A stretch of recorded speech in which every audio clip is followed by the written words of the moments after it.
आपल्या जीवनामध्ये, त्याचं तुम्हाला मॅनेजमेंट जर तुम्ही प्रॉपर केलं असेल तर हे जीवन कसं आहे, खूपच सुंदर आहे. इथे ताणतणावाला बिलकुल जागा नाही, हे जीवन सुंदर आहे.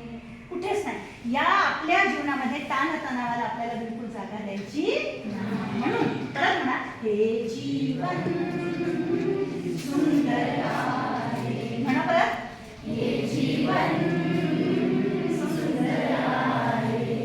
माहिती आहे, बाकीच्या प्राणी मात्राला जे दिलं त्यापेक्षा आपल्याला देवानी बुद्धी दिली, वाणी दिली. हो की नाही? त्या बुद्धीचा आणि वाणीचा आपल्याला व्यवस्थितरित्या काय करून घ्यायचं आहे, यूज करून घ्यायचं आहे. लक्षात ठेवा, इतकं सुंदर जीवन आहे, इतकं सुंदर जीवन आहे की या जीवनाचा नाश आपल्याला ताणतणावाने तर बिलकुलच करायचा नाही. ठीक आहे, माझं कदाचित तुम्हाला समजलं असेलच आणि मला आशा आहे